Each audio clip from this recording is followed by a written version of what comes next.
Usaha retail UMKM membutuhkan prediksi penjualan harian yang akurat untuk mengelola stok, SDM, dan promosi. Namun, keterbatasan data historis sering menjadi kendala. Bagaimana solusinya? Simak video ini. Prediksi penjualan adalah kunci sukses pengelolaan bisnis retail. Tanpa prediksi yang tepat, stok bisa menumpuk atau malah kehabisan. Promosi tidak efektif dan operasional tidak efisien. Mari kita lihat solusinya. Baik, bismillahirrahmanirrahim. Assalamualaikum warahmatullahi wabarakatuh. Dalam kesempatan kali ini, saya Emal Sagreska mau menjelaskan mengenai optimalisasi prediksi penjualan harian toko retail UMKM menggunakan pendekatan numerik, edukasi digital berbasis spreadsheet. Pendahuluan, usaha retail UMKM sangat bergantung kepada prediksi penjualan harian untuk pengelolaan stok, SDM, dan promosi, di mana jumlah pengunjung toko menjadi faktor kunci. Namun, keterbatasan data historis sangat menyulitkan pelaku usaha membuat prediksi akurat. Pendahuluan ini menjelaskan mengenai usaha retail UMKM ini sangatlah bergantung kepada prediksi penjualan, pengelolaan stok, SDM, dan promosi. Jadi terkadang itu para usaha retail UMKM ini memiliki keterbatasan data historis yang menjadi menyulitkan para usaha membuat prediksi yang sangat akurat gitu kan. Itu sangatlah menjadikan permasalahan yang ada gitu. Terus kemudian ada project goal yang saya inginkan itu meningkatkan akurasi prediksi penjualan, memudahkan pengambilan keputusan operasional. Itu merupakan project goal dari saya pribadi. Terus saya mengambil permasalahan-permasalahan yang ada itu saya mengambil tiga. Yang pertama itu keterbatasan sistem prediksi konvensional. Terus yang kedua ketidakstabilan pola kunjungan. Yang ketiga itu kurangnya pemanfaatan teknologi prediktif gitu. Yang pertama, keterbatasan sistem prediksi konvensional. Jadi sistem yang ada itu memiliki keterbatasan untuk memprediksi. Jadi mereka masih menggunakan manual gitu, teman-teman. Mereka tidak mengetahui bahwa ada yang lebih simpel gitu kan. Nah, jadi permasalahan yang pertama itu yaitu keterbatasan sistem prediksi konvensional. Jadi kayak gimana sih cara menghitungnya untuk memprediksi gitu. Ya mereka mohon maaf belum mengetahui sampai sejauh itu gitu kan. Yang kedua ada ketidakstabilan pola kunjungan. Saya lihat-lihat gitu kan dari pelaku usaha retail ini, mereka itu memiliki pola kunjungannya tidak stabil gitu teman-teman. Jadi mereka menjadikan pola kunjungan yang tidak stabil itu menjadi permasalahan yang ada gitu. Nah, terus yang ketiga itu pemanfaatan teknologi prediktif. Jadi kurangnya pemanfaatan. Jadi mereka itu belum mengetahui sejauh itu untuk teknologi gitu kan. Jadi saya mengambil tiga permasalahan untuk pelaku UMKM khususnya retail gitu kan. Pelaku UMKM retail itu tiga permasalahan gitu. Terus saya juga memberikan solusinya gitu. Ketika ada permasalahan, saya mengusahakan adanya solusi gitu untuk menutupi permasalahan yang ada gitu. Intinya gitu sih teman-teman. Terus kemudian ada di sini, di sini solusi gitu kan. Yang pertama itu penerapan prediktif sederhana dengan interpolasi linear. Nah, saya menyarankan, saya memberikan solusi kepada para UMKM retail itu untuk menerapkan prediksi sederhana aja melalui interpolasi linear gitu kan. Mengapa sih mengambil interpolasi linear? Karena interpolasi linear ini sangatlah sederhana gitu, sangat mudah dipahami gitu kan, sangat mudah, sangat relevan untuk kebutuhan yang ada untuk prediksi sederhana aja gitu kan. Terus yang kedua saya mengambil penggunaan aplikasi spreadsheet otomatis. Dengan adanya otomatis, para pelaku UMKM ini jadi sangat pertama jadi sangat cepat dalam melakukan prediksi ataupun apapun itu, perhitungan ataupun apa itu. Terus yang kedua itu efektif, jadi nggak makan waktu yang cukup lama gitu ketika menggunakan aplikasi spreadsheet otomatis ini. Jadi lebih mudah gitu, memudahkan intinya gitu. Insya Allah solusi yang saya berikan itu untuk memudahkan gitu kan. Terus yang ketiga itu ada edukasi digital. Nah, ketika poin 1 dan poin 2 dikerjakan tanpa adanya poin 3, itu menurut saya pribadi tidak balance atau seimbang gitu. Karena poin 1, poin 2, poin 3 itu memiliki satu kesatuan yang gimana ya bahasanya? Kayak memiliki hubungan yang erat gitu. Jadi jangan ada yang saling terpisah gitu. Ketiganya harus berjalan bersamaan gitu. Intinya gitu sih. Entah itu dari edukasi dulu, terus kemudian lanjut penerapan, terus kemudian ada setelah itu akhirannya menggunakan aplikasi spreadsheet itu harus seimbang gitu, harus sejalan gitu. Jangan ada yang terlewatkan. Solusi yang saya ambil ini tidak ada solusi yang poin 1 ini lebih bagus, poin 2 ini kurang bagus. Itu nggak ada ya teman-teman. Karena solusi yang saya berikan itu lebih semuanya itu memiliki perannya masing-masing gitu dalam menerapkan solusi untuk menutupi masalah gitu. Itu solusi yang ketiga itu edukasi digital bagi UMKM tentang prediksi. Nah, edukasi ini teman-teman itu bisa dibilang penting banget. Karena apa? Karena edukasi digital ini itu memberikan pembelajaran atau edukasi mengenai digital buat para UMKM gitu. Jadi kita udah susah-susah memberikan solusi mengenai aplikasi spreadsheet, tapi para UMKM nggak tahu cara penggunaannya, cara misal instalasinya kayak gimana, terus cara ketika ada data yang banyak itu ditaruhnya di mana, itu kan para UMKM belum kayak mengenal lebih jauh gitu intinya gitu. Jadi edukasi ini sangatlah penting, solusi yang penting sih menurut aku. Ya sebenarnya semuanya penting, cuma edukasi ini lebih diutamakan gitu kan. Ketika edukasi sudah berjalan itu poin 1, poin 2 itu sambil jalan itu bisa banget gitu teman-teman. Terus kemudian ada, nah ini merupakan penjelasan dari poin 1 gitu kan. Interpolasi linear. Apa sih itu interpolasi linear gitu kan? Interpolasi linear ini adalah metode numerik sederhana gitu. Nah, untuk memperkirakan nilai suatu fungsi di antara dua titik dan data yang sudah diketahui dengan asumsi bahwa perubahan antara kedua titik tersebut bersifat linear gitu. Nah, di sini kenapa sih saya mengambil interpolasi linear? Karena metode numerik yang sangat sederhana itu untuk memprediksi ya ini interpolasi linear gitu. Nggak makan banyak data gitu. Mungkin mengambil 2 data gitu kan. Nah, ini merupakan interpolasi linear gitu teman-teman. Terus kemudian ada, nah ini konsep dasar gitu kan. Inputannya 2 titik data yaitu X1, Y1 dan X2, Y2 gitu kan. Nilai baru Y pada X yang berada di antara X1 dan dan X2.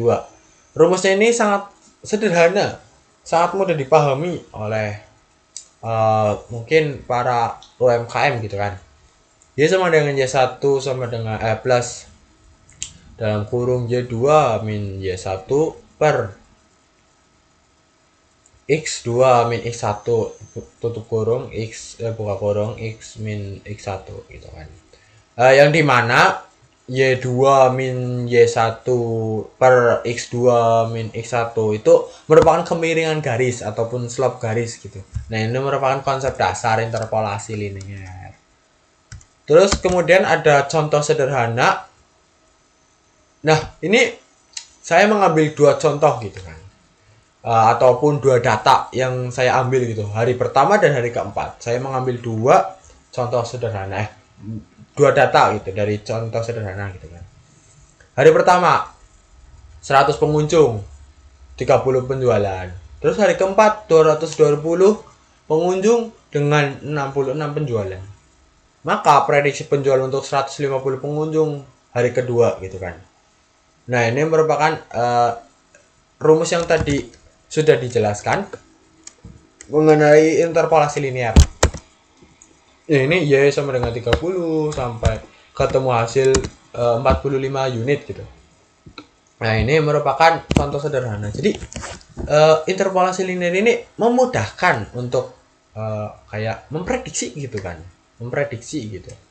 Nah, interpolasi ini sangat cocok untuk prediksi gitu kan. Terus kemudian ini grafik lah, biasa grafik. Nah, lanjut ke poin yang kedua, spreadsheet. Spreadsheet ini merupakan lembar kerja elektronik yang biasanya itu untuk mengorganisir, menghitung, menganalisis data dalam bentuk tabel dan kolom, baris dan kolom gitu biasanya. Biasanya spreadsheet ini dalam aplikasi Microsoft Excel ataupun Google Sheet gitu. Ya, yang sering digunakan itu mereka berdua gitu, antara Microsoft Excel dan Google Sheet. Nah, di sini merupakan ada salah satu contoh kasus yang saya sudah berikan, yaitu merupakan contoh kasus toko Segar Mart. Nah, di sini ada hari pengunjung penjualan keterangan pola. Tadi sudah dijelaskan mengenai ketidakstabilan pola kunjungan. Nah, di sini ada beberapa beberapa contoh dari hari Senin sampai Ahad itu pola kunjungannya bisa teman-teman lihat itu sangat berbeda gitu kan. Dari hari Senin 120, Selasa 80, tiba-tiba naik 108, tiba-tiba hari Rabu naik jadi 150, terus hari Kamis turun lagi jadi 90. Ini merupakan ketidakstabilan pola kunjungan gitu kan, antara kadang naik sekali, kadang turun sekali gitu kan. Nah, ini memiliki pola gitu. Kenapa pola kunjungan sangat gimana ya? Sangat tidak apa ya namanya? Kayak tidak stabil gitu untuk pola kunjungannya gitu. Nah, ini merupakan ada keterangan pola gitu kan, hari Senin pengunjung 120 dengan penjualan 600.000 gitu kan. Keterangan polanya itu masih normal teman-teman, masih kayak hari-hari biasa gitu. Terus kok besoknya hari Selasa nih, pola kunjungannya kok jadi 80 gitu kan.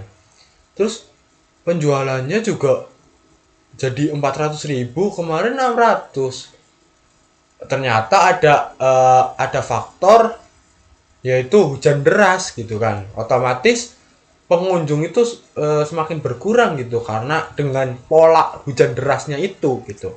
Terus kok besoknya hari Rabu 150 dengan penjualan 750. Loh, naik ini. Terus karena ada apa naik? Terus karena ada keterangan polanya itu menunjukkan promosi diskon 10%. Ya. Gimana ya? Ya promosi gitu kan. Jadi semua orang itu ya maulah gitu promosi gitu. Nah, itu merupakan pola kunjungan yang tidak stabil gitu. Terus lanjut hari Kamisnya itu kan teman-teman, kok tiba-tiba jadi turun lagi gitu, setelah nggak ada promo diskon itu jadi turun gitu, padahal keterangannya pola normal gitu kan. Nah, itu salah satu contoh ketidakstabilan pola kunjungan gitu. Nah, terus kemudian kita memanfaatkan spreadsheet ini untuk mengetahui rata-rata bergerak dengan moving average gitu. Nah, rumusnya itu dalam Excel sama dengan average terus di blok gitu kan. Terus hasilnya itu nanti kelihatan kalau pakai spreadsheet itu langsung otomatis langsung ngedata segini sekian gitu. Misal pola kunjungannya itu hari Rabu gitu kan. Nah, terus ketika di moving average, ketika di blok itu udah langsung kelihatan gitu 116.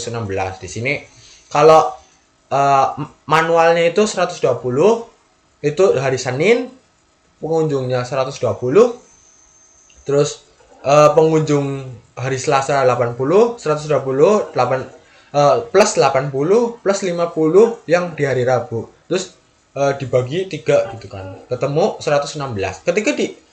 Ketika kita masukkan di spreadsheet menggunakan moving average, menggunakan rumus average, itu langsung keblok, langsung ketemu hasilnya tanpa menghitung. Itu sangatlah memudahkan untuk teman-teman semuanya gitu. Nah, itu pun sama dengan hari-hari gimana hari-hari selanjutnya gitu kan. Yang hari Rabu, Kamis, Jumat itu ketika di drag menggunakan moving average itu langsung ketemu hasilnya gitu. Itu salah satu contoh penggunaan spirit set gitu kan teman-teman. Itu sangat mudah kan teman-teman untuk gimana ya mengetahui pola kunjungan selanjutnya gitu. Nah, selanjutnya memasuki ke poin ketiga. Poin ketiga, edukasi digital bagi UMKM. Nah, ini sebenarnya edukasi ini enggak cuma kita memberikan edukasi, memberikan pemahaman, memberikan ilmu, itu bukan bukan bukan itu doang teman-teman, ada strateginya gitu. Yang dimana strategi edukasi digital ini sangat berguna untuk edukasi digital ini. Karena apa? Karena kita lihat para UMKM ini gimana ya? Ketika memberikan edukasi itu jangan terlalu monoton gitu kan. Jangan terlalu kamu harus gini ya. Anda harus ini, Anda harus ini. Tapi kita harus memiliki pendekatan dulu untuk memahami strategi untuk edukasinya itu bagaimana gitu. Nah, saya mempunyai 3 misal contohnya itu kayak 3 contoh untuk strategi gitu kan. Yang pertama itu konten edukasi dalam format accessible. Jadi konten, kita membuat konten edukasi gitu. Kita buat video dulu, terus habis itu video yang bisa dipahami oleh para UMKM, habis itu kita dikasih ke ibarat ke UMKM-nya itu, entah itu melalui grup ataupun apapun itu. Terus yang kedua ada pelatihan daring, itu bisa termasuk webinar, seminar yang langsung ketemu, yang langsung ya mungkin para UMKM bisa tanya jawab lewat webinar dengan pelatihan daring ini, teman-teman. Terus yang ketiga ada komunitas online pendampingan. Nah, di sini mungkin kita membuat komunitas dulu, buat grup WhatsApp dulu mungkin untuk memberikan edukasi di dalamnya gitu. Jadi ketika ada konten baru kita masukkan ke komunitasnya, terus para UMKM-nya itu harus belajar melalui konten yang sudah diberikan. Mungkin kayak gitu teman-teman. 3 poin strategi yang saya ambil gitu. Terus kemudian ada apa sih bang fungsi dari edukasi UMKM? Kenapa sih bang harus diedukasi UMKM-nya, kan udah dewasa juga, ngapain diedukasi gitu?